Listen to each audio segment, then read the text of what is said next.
yani sehemu yetu. Kwa hiyo affordable housing. Nimeachilia mtu mwingine mwenye ako na something different. Anyone? I think he has. You have something? Yeah, give him the mic. Yeah, okay. White t-shirt. Chuki ni chukie.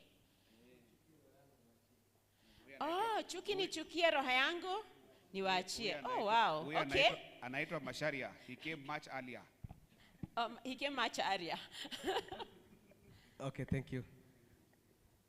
Pia mimi nimekuja hapa to know what 20X and Chanuka, Jipange na business opportunity, what it entails, and what profit does it have to me as a business boy. Okay, so how 20X benefits you? How 20X benefits? Good. Gen Z. Let's hear from a Gen Z. Okay. Hello. Hello. Actually, I'm here to know more about real estate business and how can I get involved in it and make more than I can. She's here to know more about real estate and how she can make more. Yes. So real estate and make more. Hi. Okay, for me, I'm here to know and learn more about that 20X. Yeah. Awesome. So the same expectation to know about 20X. Can you clap for yourselves? So just to recap about your expectations today is you want to learn something new on how to grow 20 times, to know 20 times, and how to implement it. Number 4 is how to expand your business. Number 5 is how to partner with government so that he can help many people grow 20 times. And then affordable housing and its impact on each one of us, is it? Then we have how 20X benefits you. And finally, to know about real estate and how to engage. Clap for ourselves. Thank you. I promise, by the end of today, we will assess and see whether we achieved this, whether we met your expectations. So I'm going to share with you our objective. Yani, lengo letu, kwa nini tumetoka Nairobi, ndio tufike hapa. I know you're curious, right? Unashanga, watu. Eh? Why are we here? So, hiyo tunaitanga objective. Yani, lengo ya kufika hapa. So, what is our objective? So, this is ours. Sisi wote sasa leo. Kwa sababu, tunataka by the end of today session, first of all, your mind. You know, Biblia inasema, do not conform to the standards of this world, but be ye transformed by the renewal of your mind. So objective number 1 is that your mind will be renewed to see how you can grow 20 times. Is that a good objective? So, renew your mind. So, by the end of the session, your mind will be renewed. Okay? Number 2, once your mind is renewed, understand the affordable housing and its impact. Okay? So we are going to understand. When I put AHP, it means affordable housing project. Okay? So affordable housing, why? And impact, now how do you engage? That was one expectation, is it? So understand affordable housing and its impact. And not just affordable housing, also we will include the real estate in general, right? Then number 3, once you understand the affordable housing and the real estate and the landscape, the next thing you want to understand is, apart from here, this affordable housing is not only happening in Kenya, by the way. Kuna watu wengine huko pia wanajenga. If some of you may want jobs abroad, how can you connect? Okay? So we will also look at opportunities in diaspora. Is it in diaspora or abroad? In diaspora. And number 4, we will also understand how do you then be part of this movement. So after you understand the opportunities in diaspora, we will invite the Bingwa team to show you how you can register in the application that is connecting you with available opportunities, both locally and abroad. So we will understand how to join Bingwa. Bingwa means nini? Bingwa means shujaa, yeah? Expert. Expert, yes. And then finally, when all this has been said and done, you will need money. Ama? Utahitaji pesa? Pesa mingi. That is why we have Cooperative Bank here. Are you aware that they are here? We have Cooperative Bank. They will come and tie up all this. Because yes, umeona opportunity. Unajua ile wewe inasema, sanaweza kuona bali kwa Roho Mtakatifu wa Mungu. You know that song? Ukishaona bali. Then the next thing inakuanga, lakini niko hapa. Na ninaona bali. How do I get there? So Cooperative Bank will come and say, uko hapa, tutakusaidia kufika pale in these ways, okay? So you will understand how to get financing. So Cooperative Bank, I know you're ready for this. So what have I said? We have to renew our mind. Why? I said, kutengeneza pesa ni science. It is a science. Udidanganywa na mtu ati ni art. Ni science. Without the right mindset, you will not make money. Oh yes. Have you ever asked yourself why some people were born in the same, by the same parents, ate the same food, wakakunywa maji same, wakapelekwa shule same, but they didn't make money the same? Umewahi jiuliza hiyo? It's mysterious, right? Yeah, it's the same thing because of mindset. Let me tell you, and this may sound controversial, but poverty starts here. Starts where? Umaskini inaanza wapi? Hapa. Eh? Yes. Now richness starts where? And no wonder, Biblia inasema, as a man thinketh, so he is. Do you think you're poor? Yes, you are. If you think you're poor, yes, you are. Do you think you're rich? If you think you're rich, yes, you are. But you see, it's one thing to say you think you're rich, but it's one to actually believe that you can make money and to understand the science of doing it. Because Mungu hafanyangi kazi in isolation. He uses principles. When he says that I will give you the ability to generate wealth, he does not mean you sit and wait. He says, amka, enda tafuta kazi. I will show you where to go. But you have to be on your feet. Somebody want to ask a question there at the back? Anyone with a microphone? There at the back, there's a question. Tunaendelea vizuri? Tunaelewana? Yes, the science. Hello.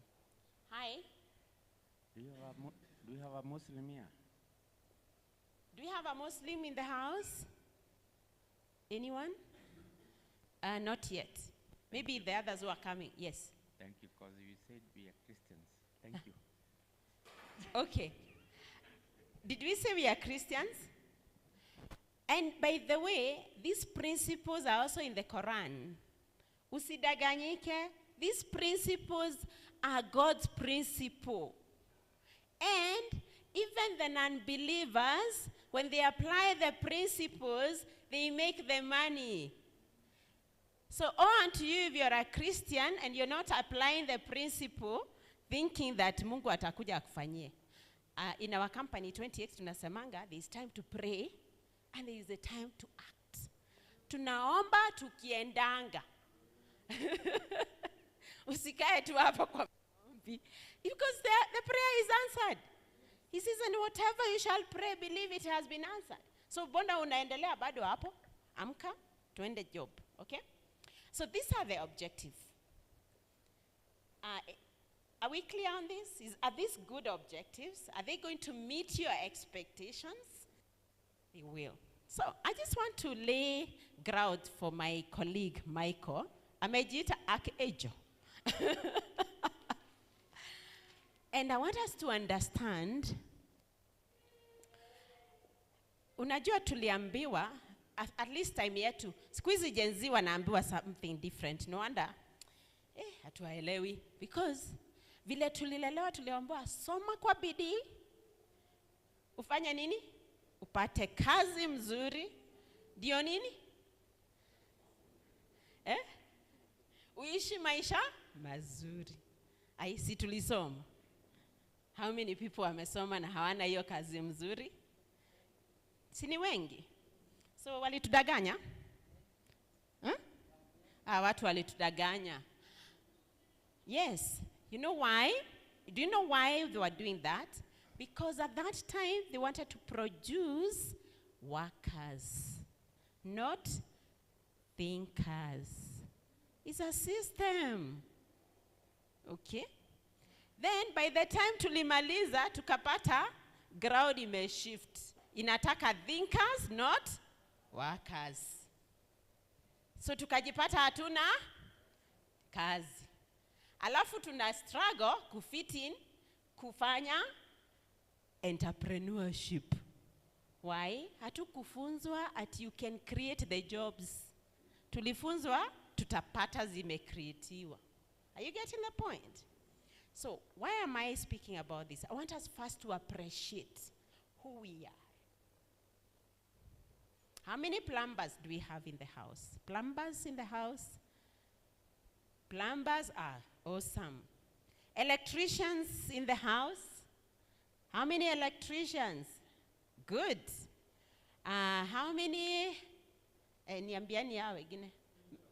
Carpenters, I know these are the majority. How many carpenters do we have in the house? Haya, hatuna? Nani fundi wa mbao wako wapi? Si unajua baba ya Yesu alikuwa fundi wa mbao. Hawako? Anyway, so what am I saying? Kuna siku watu itafika, watu waache kuishi kwa manyumba, tuanze kuishi kwa msitu. Na si tunazaa watoto. Na hao watoto wataishi wapi? What does that tell you? That is an industry that haiwezi kosa kazi. Because so long as we give birth, kutahitajika manyumba. And I want us to think about, and even for our children, as we think about this, what are we telling our children? Sisi tuliambiwa tuende tusome. Sasa, sisi wenye tulifika university, tuliambiwa kwanza, ukimaliza university, they were even prescribed. For men, ni umalize, upate kazi, ununue gari, upate nyumba, upate bibi na watoto wawili. Ni kweli? Oh, wanne. Ai, wewe ulikuwa university gani? It was very prescribed.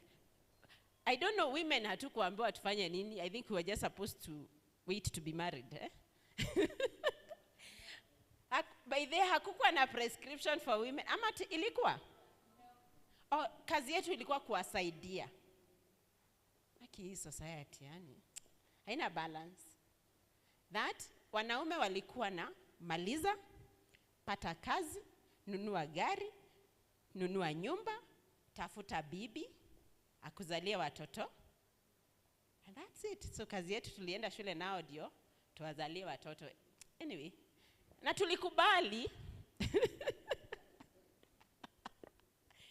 So what am I saying? That this work that you see that is not good work, it is the work that is going to sustain the world. It is the work that, umesikia kitu inaitwa artificial intelligence? Umeisikia? What is it to you? Kevo, I need to hear. What is that artificial intelligence? Let's hear from Mom here. Yes, you with the, yeah. Umesikia artificial intelligence? Okay, patia next. Anyone? Yeah, kuna mwingine pale. There. Ni ile akili yenye huku salewa ngaye ndio ungakanga. Ile akili ya badia, ya kutengenezwa. Now, hiyo inachukua makazi gani? Si mnaambia watoto wasome waende wakuwe accountant. Kuna mtu mwingine? Okay, go on. Hello everyone. Hi. I'm an interior designer, and for me, artificial intelligence simply means easing what we do on a digital era. Aha. Making what we do easier. So there is what will be made easier. Okay, go on. Yeah. This is a conversation. Let's have this conversation. Because it determines how you also mentor your children. Yes? Yeah, it's an inborn thinking and professionalism. Inborn thinking and professionalism. You don't need a certificate. Okay. You don't need to go to school. It's an inborn thing from your blood. Okay. Yeah. All right. Inborn thinking. Okay. Just kuongezea hapo, it is not inborn. It is made. Inatengenezwa na sisi binadamu. And let me tell you, when God said, let us create a man who is like us, he created. Ever look at yourself. You are a masterpiece. God created you in his image to be what? A creator. No wonder we are trying to create other humans.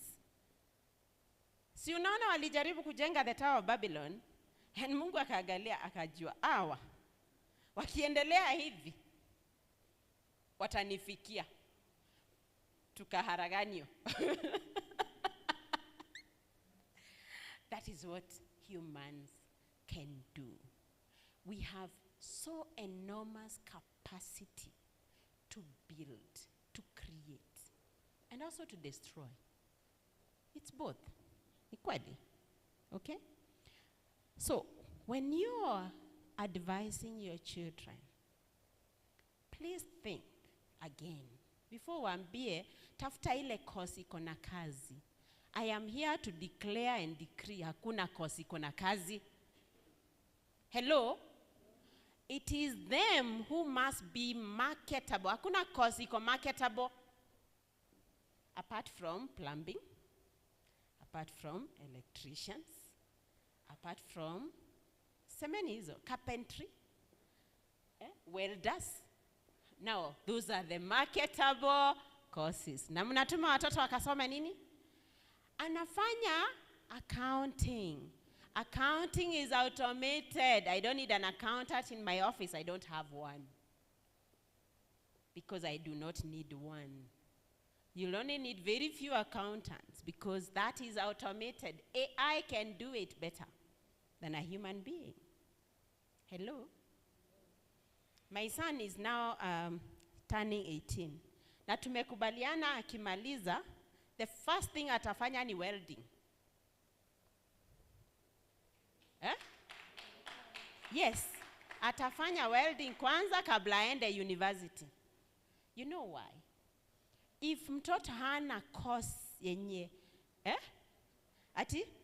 Iyo ni obvious. Computer is obvious. See, they already are using it. Kwani hiyo simu ni nini? Can you do it better than them? So unampeleka akasoma nini ingine hapo? Iyo anajifunza hata kama umpeleke usimpeleke. That is obvious. That is now the common course. Anyway, that was not the reason why we are here. But because I'm a parent, I have to tell you as parents that let's think twice, or thrice, or even 4 times. What is it we are telling our children? As we were told, na tumekugundua ni ilikuwa uongo. Alafu tunakuwa menace to the government. Si tunataka serikali itusaidie.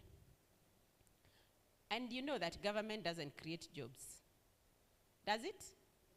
Who creates jobs? It's you and me. That's why we are here. So that we create jobs for our children and build companies that will support our children's children. If we don't do that, then we are doomed as a society. So let's talk about the numbers. How do the numbers look like? According to the Kenyan government, we have a deficit of 2.3 or 2.4 million houses in Kenya. Deficit. Deficit means haiko. Okay? So deficit equals 2 point, I need the right numbers. 2.4. 2.4 million. Their target is to build 250,000, which has, I think, their focus right now is 100,000 houses every year. 100,000. Let's assume they just do 100,000. 250 inakaa iko nyingi, lakini tuongee mambo ya 100,000 per year. Okay? Let's assume hizi nyumba zitakuwa 2 bedrooms. Assumption, 2 bedrooms. Na mtanisaidia hapa. 2 bedrooms. Madirisha gapi hayo kwa nyumba moja? How many windows? Let's say, how many windows are these? For one house, one unit. 6, So we are saying that they will need 6 times 100,000. So that's how many? 600,000 windows per year. How many welders do? Tumefika 600,000. Are we together? And why is this important? By the way, has this happened in Nakuru? Have you seen the projects? You have seen them, yeah? And they are going to scale up. And the challenge we have as Kenyans is that we have become such a negative society that we miss out opportunities thinking you're punishing somebody. Ni ukweli ama ni ukweli? That's what we do. Now, I'm not just talking about windows. How many windows are these per day? Let's say it is happening every day. How many days do we have in a year? 365. Mtu anifanyie calculation ya haraka haraka hapo. 600,000 divided by 365. Aisi mko na simu. Fanyeni hii calculation. Hii si hesabu. This is not mathematics. This is calculation. How many? 1,000? Michael, please help. 365. Yeah. 1645. Okay? So that means if you work every day, Monday to Sunday, for windows only, every day, Kenya need to be producing 1,645. Okay? I don't know how much we produce now, but that is the number. Okay? My question is, what does it take to produce one window? Kuna hedges. Of course, there is still manufacture. I mean, there must be steel. Ni steel ama ni bao? Yes. Ni chuma, sindio? And my question to you is, what even stops you from putting up an industry to manufacture the chuma? Ama we ni mtu mdogo? Eh? Yes? Cartels. Why can't you be one of them? What stops you? Why don't you get to know them? Anyway, Michael will come and you'll have that conversation with Michael. But you see, the culture of resigning, of saying, kuna them versus us, is what makes us not do what is our part. But just do those numbers and just say, I don't even want to manufacture. I just want to be a good welder and I can make 10 per day out of the 16. Wengine si watafanya hizo zingine. Si lazima ufanye kila kitu. Ukitengeneza 10 kwa siku, can you even do 10 per day? Do you have even capacity to do it? Where is your mind? Are you focusing on what is not working or what you can do? Because the moment we focus on bad things, oh my God, this country has many bad things happening. Abductions, you know. Ni vitu mingi baya. But can you do anything about them? So what is it that you can do about what is within you? I've just picked one. Now, tukienda kwa milango nayo, how many doors does a 2-bedroom need? Huh? How many doors? Yeah, 2-bedroom unit.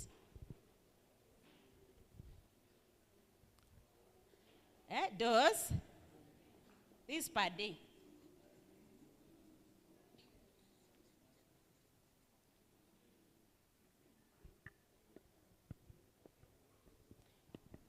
Aya. Na kuna bathroom pia, ama bathroom hainaga mlango. Hataweka pasia. Yes? 7 doors. Okay? So 7 times 100,000 is what? 700,000. Divide by 365 days. How many doors are needed in this country per day? Maiko nifanyie hiyo hesabu. They come to how many? Yes? 19? 1918 per day. Sasa, remember kila mtu ame specialize. Si kuna welders. Milango ni ya bao ama ni ya chuma? Na ya chuma. Okay? So are you trying, I want you, as we are doing this, try and find your space and ask yourself, why am I not doing it? Yes, he said cartels. Why am I not the cartel? Why am I not the cartel? You need to have money. Cooperative bank is here. Why don't you have money? You understand? You think those guys have money? Coop bank. Where do these people get money from? From customers. No, not you. These people, they are saying they have money. So they get it from the bank? Yes. They get it from the bank. The question is to ask, why do they get it and I'm not getting? What do I need to do so that I start getting hiyo kidogo yangu mpaka iwafikie? Are we together? Limiting beliefs. Okay?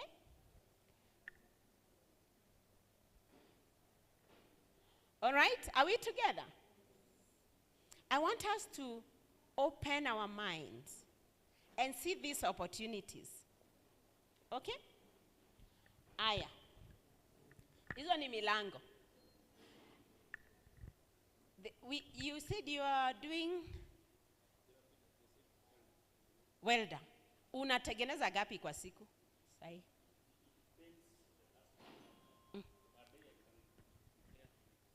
Per day he's preparing 3. And I think he's one of the big welders here. Sini kweli? What makes him not increase capacity to 10 per day? Capital plus manpower. Hiya, did you hear that? Capital plus na manpower iko hapa. Manpower ndio inasema hakuna jobs, by the way. And you know why? Because he wants experts. He doesn't want just anybody because he can employ. You need to be an expert. How many people watu wa mjengo huwa wanarudi shule kuogezea? Ebu niambie, have you seen one? Anarudi, anasema, hii kitu sijashika vizuri. Anarudi hapa, you know, technical college, ndio aogezee. Ni wengi? Because mulisema, hii kazi ni ya watu wenye hawajasoma. Hello? I was in Germany, and we had gone people from different countries. We were 25 countries. We were being taken through a tour of West Germany to see the opportunities that are in Germany for anyone who wants to invest in, you know, to start a business in Germany. And I met a businessman there who told me at that time his biggest need was painters. He had a headache. Where do I get painters from? How many painters do we have in Kenya? Do we even know? How many do we have? Huh? Like how many? Tumefika 100,000? No, we cannot reach there. We can be about 50,000. Yeah, something. Alafu, yeah. Yes. Okay, I'm being told that we can stand and stretch a little bit, so that as this, there are people who have come in late. Wakuje. No, just be seated because wasichukue kiti yako. Karibuni, karibuni tafadhali. Ingieni, so that then you can register during tea break. Sawa? So we have more colleagues coming, so we want them to just come. Instead of registering individually, then they can sit, and then during tea break, they can register. In the meantime, I will sing. The manpower is coming in. Yes. Okay? Watatuambia kwa nini hawako available. Yeah. So, as they come, because there are many, if you are a female, raise your hand. If you are a female, raise your hand.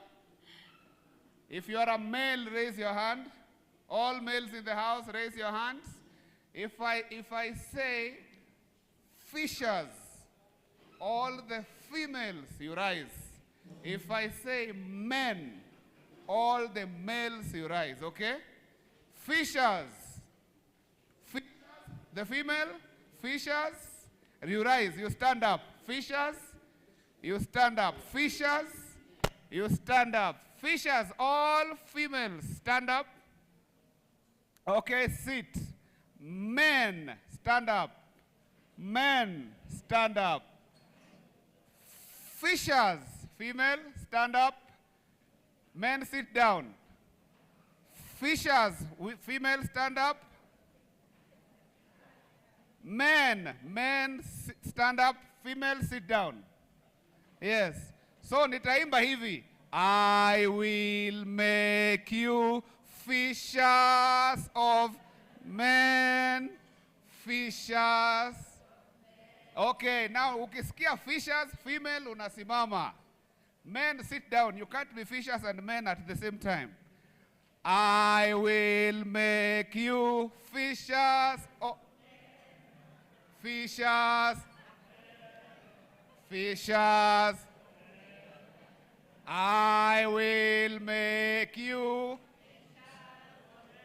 if you for me.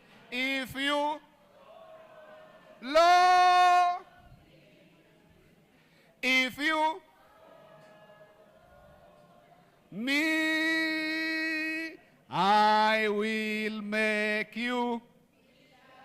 Oh, if you Lord. Okay.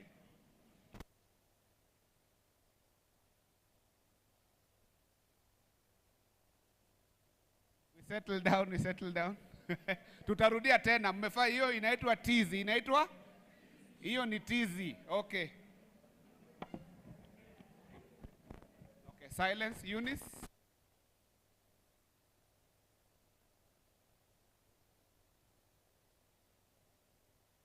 Yes? Just give me 10. Wow, tumekuwa wengi. Hello? Mnanisikia? Hiyo siku ingine mkiitwa mnakuja mapema, sawa? Because you have missed, mmemiss sana. Zile maneno tumeongea hapa mmemiss na siwezi rudia. Lakini just ndio mtufikie, tumesema ile sababu tuko hapa ni kujiuliza tukue na mindset yenye inaweza pata kazi, yenye inaweza fanya biashara. Na kabla muingie tulikuwa tunasema, kuna mzee hapa amesema anatengeneza dirisha 2 kwa siku, na tumeona Kenya inahitaji yeye atengeneze kama 10 kwa sababu hakuna manpower. Ndio maana nilisema mkiingia manpower ndio hiyo. Lakini kwa nini hatuna manpower lakini tuko na watu? Si tuko na watu? Watu wako, lakini kazi hawapa. Kwa nini hawapati kazi? Kwa sababu tumesema nyinyi mmekaa mnagoja kazi ingine yenye itakuja mzuri. Si ndio? Tunagojanga serikali itupatie kazi mzuri. Kazi mzuri tumesema ni gani? Ya kufanya bank. Na nimewaambia kuna kitu inaitwa artificial intelligence. Kama umesomea accounting, bank itahitaji accountant kidogo sana. Kwa sababu artificial intelligence itafanya kazi mingi kuliko binadamu na haitaitisha leave. Haitaitisha leave. Lakini kuna kazi yenye hakuna mtu anaweza nyang'anya. Unajua kwa nini? Hata wakitengeneza robot ikue plumber, si watu wanataka kuinteract na watu? Wewe utafungulia robot ikutengenezee sink? Utafungulia robot kutengenezea sink? Utafanya nini? Wewe unataka kudeal na binadamu. So hizo kazi mnaita si kazi mzuri, ndio kazi zinahitajika. Na kabla mkuja nilikuwa nasema nilikuwa nimeenda huko Germany. Germany inaitwa aje kwa Kiswahili? Ujerumani. Nikakutana na mzee ananiambia alikuwa anataka 200 painters. Na hii alikuwa na headache kubwa sana ya kupata painters. Na mimi nikajiuliza, na kwetu si kuna painters? Nikamuuliza, akaniambia hapana, watu wenu ile painting wanafanya ni outdated. Imagine. So ndio tunasema, unaona walimu wakifundisha wanarudigi shule ndio waongeze. Bankers wakiendelea kubank wanarudi shule kuongezea. Plumbers wakiendelea huwa wanarudi wapi? Hapo hapo. Ndio mnaendelea kukua out. Na hiyo serikali haitakulipia hiyo. Utaamka uende. Ndio huyu mzee apate hiyo power. Yeye ako na kazi, lakini wafanyi kazi bado hawako. Na mnaniuliza, hawako na mimi niko hapa, si ndio? Ndio unauliza? Aya, wacha nikwambie kwa nini. Akikuita, saa ngapi sahi? Unaingia 11:30. Na mlikubaliana mnakutana 9. Si ndio? Atakuita. Kama leo ilikuwa kazi, ningerudisha watu wengine. Si ni kweli? Hivyo ndio maana kazi haziko. Mimi nasema ile shida iko ni watu wako na mentality ya kugoja kupewa. Si ndio? Kujituma tumesahau kidogo. Si ndio? Unaenda kazi umechelewa, huyo mwenye kazi atakuita tena. Aya, huyo mama ako hapa, sinki yake iko na shida. Umeenda, umefanya kaukarabati kidogo hivyo, umeitwa na mwingine, umeacha, umeruka. Hello. Is that good workforce? My point is, tubadilishe mindset. Tukibadilisha mindset, tutajenga nchi mpaka ijengeke. Kwanza tujitoe kupenda kugoja, ndio tuambiwe ile maneno tunafaa kufanya. No, nimesema kwanza tujikubali that hiyo kazi uko nayo ndio kazi. Usigoje ingine, okay? Na kwa sababu hiyo ndio kazi, nitafanya nini ndio nikuwe bingwa? Expert. Nikuwe expert kwa hiyo kazi. Yes, mamangu hakuwa na pesa, babangu hakuwa na pesa, kwa hivyo hawakunipeleka shule. Lakini uko 18. Uko miaka gapi? 18 plus. Hebu tuone nani ako 18 hapa? Okay, nani ako ada 18? Haya, nani ako 19? 20? 21? Aha, 22? 23? 24? Aya. Mnasema mko how old? 35? 26? Oh, 26 wamekuwa wengi. 27? Ama mlisahau mpaka date age? But unaelewa? Yeah? Kwa hivyo watu wote wako hapa ni above 24. Alafu unataka, uko na hiyo mentality, unajua babangu alifundisha msichana wetu, huyo ndiye alienda university, mimi sikusoma. Alafu unaenda unakosa uko chaos, uko nyumbani unafuruga watu. Hukufundishwa. Sasa uko above 24. Si ujikubali. Useme, sasa mimi ndio niko. Si ndio? I am here and nitabadilisha. Na desire yetu tumesema kampuni yenye imetuleta hapa inaitwa 20x entrepreneur. Because we have to remove the mind of lazima nipate ile kazi ya ofisi tu, nataka nitengeneze nikuwe electrician shupavu, ndio nianze kuajili electrician wenzangu kwa sababu kazi imekuwa mingi, ndio tuendelee kuchukua hizi opportunities. Are we together? These projects are not, it is not the first country these projects are happening.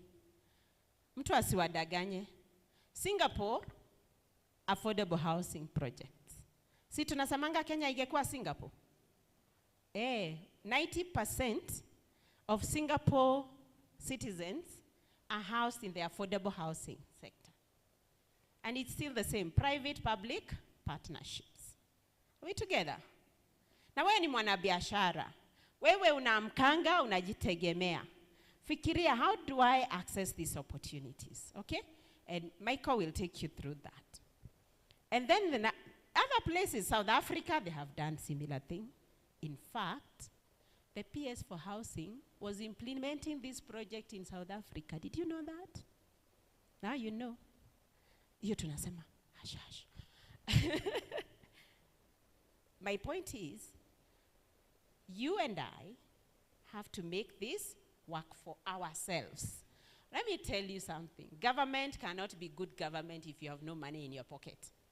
Can it be? Is there a government that is good if you have no money?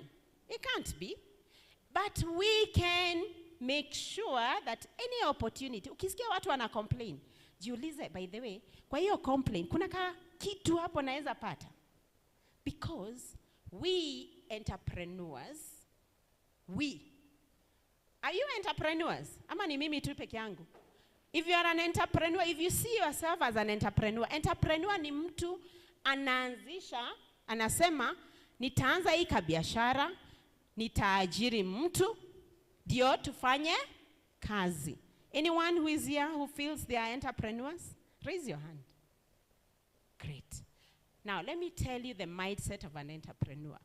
Mindset ya entrepreneur ni kutafuta shida. Oh, yes. We look for problems. Where are problems? Where are people complaining? Ukisikia watu wana complain, hapo ndio unafaa uende. Si kwenda kuongea, ni kwenda kusikiza. What are they saying? What are they complaining about? Ni nini imewaumiza sana? And how can I help? Hello? Is to ask, how can I help? Entrepreneurs don't ask, what can I get? They ask, how can I help? You know why? Because when you help many people, you make money. That's the only way to make money. Wacha niogeze hapa kidogo. I'm about to finish. Ni vile nimejirudia kidogo. Lakini umeona opportunities ziko. Alafu tutaona how do we find those opportunities. Lakini mindset lazima ibadilike. Mindset ya kusema, hizi vitu ziko na wenyewe. Ile kampuni nilienda kufanya kazi, ile time nilienda kuuza insurance, nilifika hapo, those days, hawakuwa wanachukua ni watu wengi wamefanya degree kukua insurance agents. So nilipata watu wenye walimaliza form 4 wanatengeneza pesa. Alafu akaniambia, hii kazi ina wenyewe. Ati mmesoma mnakuja hapa? Tumeona wengi. Watu wamesoma haezi hii kazi. By the way, hiyo kazi ni gumu. Na mimi nikajiuliza, mbona hii kazi iko na wenyewe? Mbona mimi si mwenyewe? Naongea hiyo Kiswahili juu nilikuwa Mombasa. Mbona mimi nisikue mwenyewe? Yenyewe ilikuwa gumu. Miezi 3 sikuuza hata hata moja, miezi 3. Alafu anakuangalia, hii masomo yote haikusaidii kuuza. You see, what is my point? Utaambiwa kuna cartels. Na ni kweli wako. Lakini wewe bona si cartel hapo. Ama cartel ni kitu mbaya? Is it a bad thing? Let me show you. Cartels is not always mikora. Unajua kwa every industry hata hii yenu, nyinyi ni cartels. Si ni nyinyi mko hapa? Nyinyi ni cartels. Kwa hiyo industry yenu. I mean, by just lack of a better word. Basically, what we call cartel ni watu wenye wana gatekeepers kwa industry, si ndio? Wanafunga hiyo milango ndio msikue wengi. Kwa sababu ya scarcity. Unaona opportunities ni kidogo, kwa hivyo lazima tujifungie. Sasa hii kuna watu wamebenefit na hizo affordable housing. How many of you who are here have worked in the affordable housing? You have? Patiana hiyo microphone, Kevin. Iko wapi? Ebu tuambie ulipata aje. Si mnasema kuna cartel? Huyu mmoja hapa.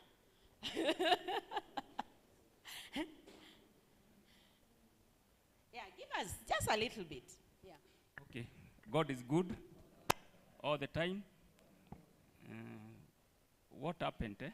Mulisikia hiyo maneno hiyo affordable. Mnajua akisha kumali pale bondeni kuna nyumba ziko hapo Then zile ziko pale. We were told the juakali to register welders, carpenters, blah blah blah. Kulikuwa na workshop kama hii ilifanyika somewhere karibu mochari hapo. Then we were told to go and register. Wengine wakasema vile umesema tu hiyo mtu hata ukiregister kuna cartel si utape. But I always, when there is any crisis or any problem, I thank God, I think positive. In fact, I run forward kwa hiyo shida, niingie kwa hiyo moto hiyo. So, naona, ninakimbia kwa hiyo, nikaenda nika register fitter welder. Then nikangojea tukue short listed. My friend nilingojea. Na nilikwambia nilingojea. Tumeambiwa namna gani? Walk. Nikajipeleka kwa hiyo hapo ndani kwa hiyo project. Of course kwa gate unajua pale kuna hiyo wewe unaenda wapi? Wewe ni nani? No. So and because I think positive, nikavaa overall yangu, helmet yangu. So wakati wafanyikazi wanaingia, hata huyu ni mfanyika, nikajikuta kwa ofisi. Kambia, I'm a welder. For this man. I'm a welder. I can do myself. I do welding and fabrication. Above all, I also empower youth. So the moment I mention empowerment, ule director aliona alistuka kidogo. So when you give me this job, sitafanya peke yangu. By the end of the job, somebody is going to benefit. Nikaandika jina yangu wapi? Pale. So nikaambiwa wakati, ndio walikuwa wameanza kuweka pillars nini, madirisha ilikuwa bado iko mbali. But tunaambiwa kuwa mwerevu. Nikaambiwa wakati itakofika, na nikawacha kadi. Sikunyamaza pale. Hiyo jina umesema ya cartel inaua watu wengi sana. Sikufa moyo, siiko. So wakaendelea. Wakati ilifika sasa ni kuweka benchmark ya grills zile zinawekwa. Nikaenda huko ndani. Sasa nilipita tu kama nimeenda. So good na ule muhindi akasema, "Oh, you are back." Yes. Okay, this is the design. There are two. Make quotation ya BQ, bill of quantity, ya hii na hii. Immediately, huyo muhindi 2 hours utengeneza ulete. Okay, no problem. Nikaita vijana, kujeni hapa. Tumeambiwa tutengeneze hii. So nikaweka haraka. Of course, your experience ya hiyo, unajua mlango moja venye iko ikadesign hapo nikaweka. So grill moja ya mlango kanipatia around 16,000. Hiyo ingine expense 18. Nikapeleka. Nilipopeleka pale ndani, kabla sijafika kwa gate kaambia, no, hii kitu umeandika na mkono. Na wakifika waseme nitaka printed. What do you do? Nikarudi kwa cyber haraka. Kaambia cyber, wewe hebu niprintie kitu haraka. Hii kesi tutaongea baadaye. Kaweka print kila kitu yote, name everything within 2 hours nikapeleka. Sasa nimepeleka moja physical nimeandika na mkono na ingine nikaweka pale. Nilipofika pale nilikuta zingine 5 zimewekwa pa.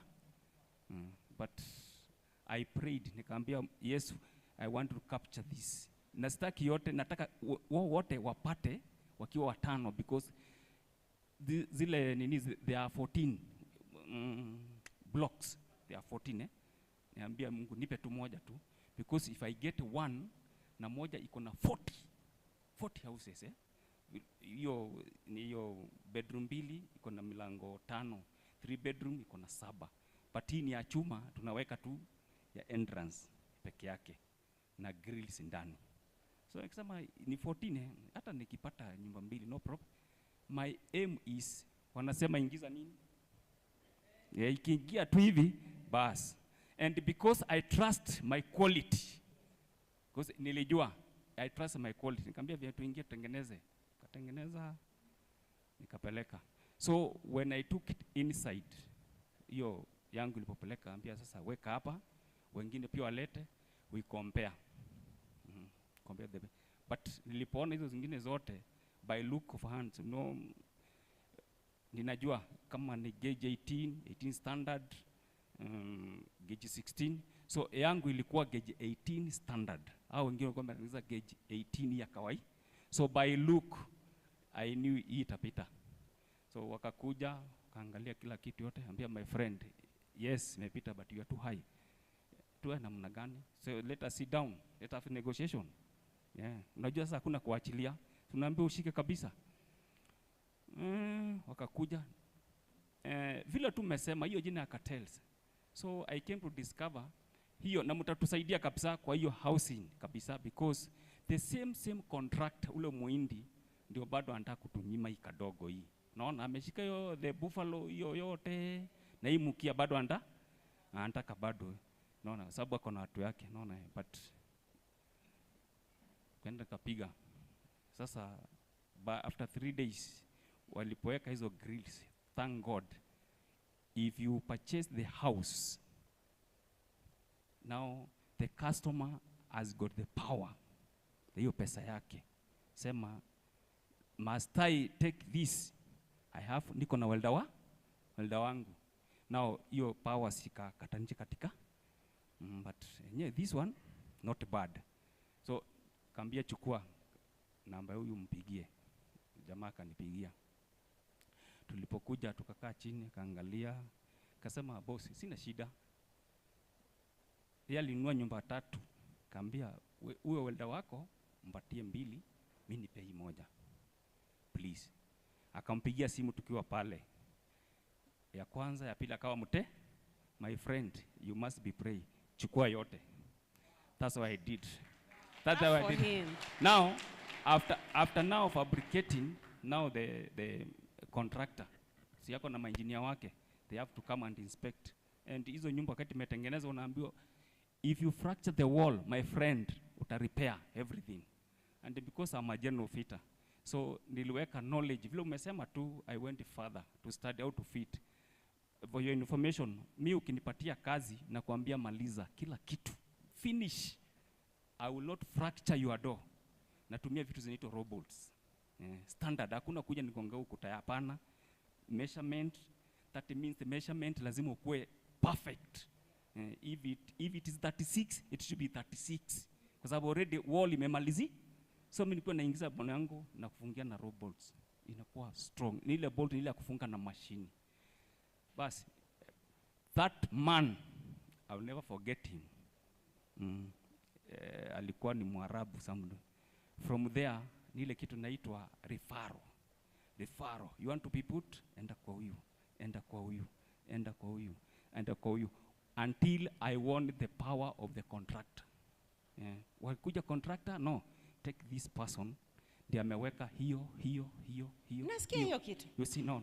So whatever brother you are doing, he field iko open. It is not your one. Is a matter of thinking positive. Is a matter of thinking positive. Mahali kuna shida, furahia. Maybe awesome. If we get time, you will give me. I will talk about the COVID. Okay. I know it COVID, will empower these people about yes. The COVID.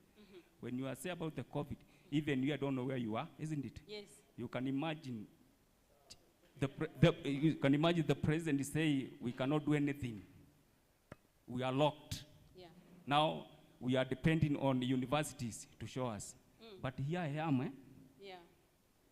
I was able to innovate an idea. It is said that's the time I made my wonders. Wow. When you are sleeping with a problem, I'm there shining. Awesome. Shining. Thank you, friend. Clap for him. Have a seat. Wow. This is, and you know, I like that. What is your name? Peter Mutua. Yes. Msiseme ati tulikuwa tumekubaliana. Anyway, my point is, the moment you put your mind ati kuna wenyewe, first of all, utaijaribu. Anyway, he has taught us so many lessons, which I'm not going to go through because there's another trainer coming in here. But I wanted to mention one thing, that money, skiza, sema after me, money, pesa, is a reward for value added. Reward for value added. Why? Because Everything there is here was created and it is free. Si miti, nani amefanya hii miti ikue? Mbona tunalipa carpenters?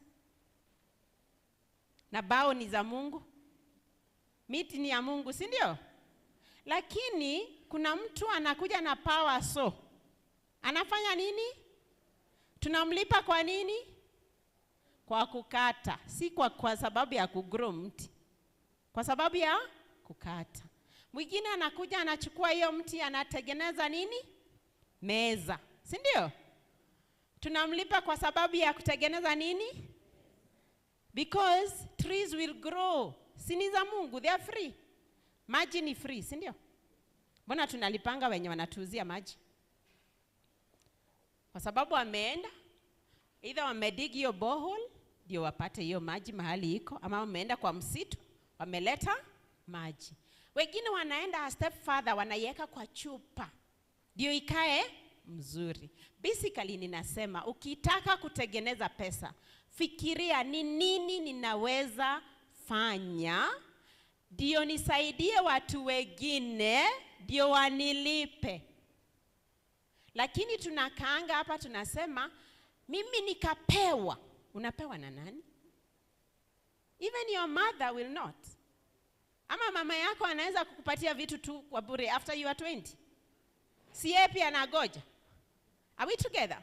Nataka tu transfer mindset ya kugoja kupewa tu mimi niko na nini? Mungu amenipatia nini yenye ni free. Okay? Because all of us came here free. Ama nani alilipa ndio azaliwe? Ulilipa gapi? We came here free, isn't it? Hiyo hewa tunapumua saa hii.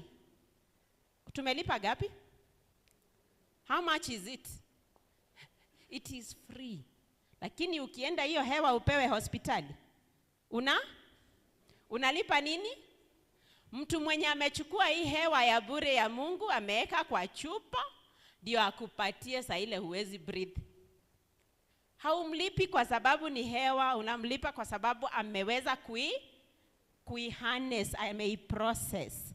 Nataka tufikirie nini nimepewa ninaweza saidia watu wengine ndio nilipe. Na kujua ni nini watu wanataka, sikiza wana complain juu ya nini. That's what this mzee has told us. Sikiza hizo complaints. Watu wana complain maji ni chafu sana. Jifikirie ninaweza pata maji safi wapi na hao watanilipa gapi nikiwaletea hiyo maji safi. Are we together? Hello? So I want to stop there. And I want to say that let's change. Tumesema, Biblia inasema, do not conform. Ukisikia kuna wenyewe, please don't conform. Let me ask you. Si serikali ilisema hizi projects ni ndio sisi wenye hapa ndio tunafaa kubenefit. Na wewe umeamua kuna wenyewe. Na mko nyinyi wote. Mlienda pamoja mkaambiwa mtapewa kazi. Hello. You know what I'm talking about? Togetherness. Okay? Lakini hamtaki kukua organized because mnafikiria mnasaidia mtu mwingine. Your organization, you see, honestly, when the government at the top there decides, okay, we are doing affordable housing, they will not come and start sharing it to you. It is you to hear. Wamesema wanafanya? Zinajengwa wapi next? Sahi, by the way, what is the next project? Ni Nakuru. Nani anajua? Hamjui hata. Unajua iko online kwa website. Mkienda kwa online, unafanyanga nini? Tunasikiza TikTok. Enda Google. Politics. Na hizi pia ni politics zenye tunaongea hapa because politics ni who gets what. That's politics. But yetu imekuwa siasa ya kuongea tu. Si kujiuliza what is the issue? Government imesema kuna affordable housing. Sawa. Ziko wapi? Nitaenda hapo, nitakampa hapo. Na huyu jamaa amesema yeye anaomba akiwa hapo. Haendi ati uko kwa mlima for 3 months. 3 months unafaa kukuwa umetengeneza samples, umepeleka hapa, unaomba ukiwa hapo, because you are supposed to be praying without ceasing. Kwani you cease, there are sometimes you don't pray. Even now you should be praying. Are we together? Let's not resign. Let's understand that we have power to change things and do that. Thank you very much. Michael, please come. Just stand up and clap for me as I welcome Michael.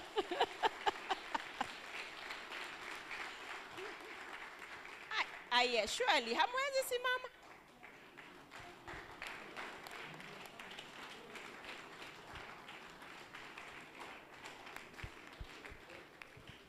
Asanteni sana. Na nimeona nilifaa kuanza, lakini nimeona kuna chai. Na sasa ni saa 6. So, tafadhali nawaomba kwa sababu imeletwa na hakuna haja tuanze alafu chai ipoe, si ndio? Si ndio? Sawa. Niwapatie dakika ngapi? Tukubaliane. Mimi ni muungwana. 20 minutes. Nimesikia mtu akisema 20 minutes.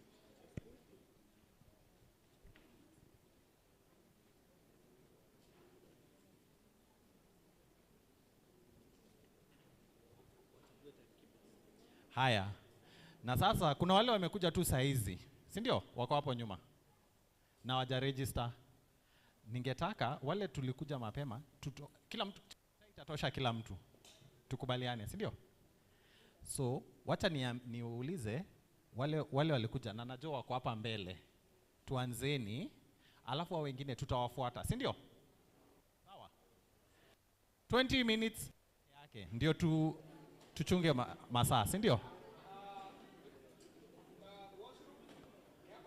Washroom ziko hapa. Asanteni sana. 20 minutes alafu tupatane hapa.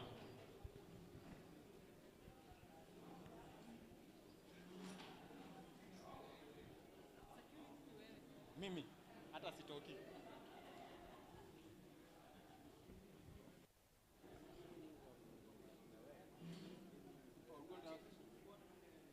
Simu yako ni gani? 07 20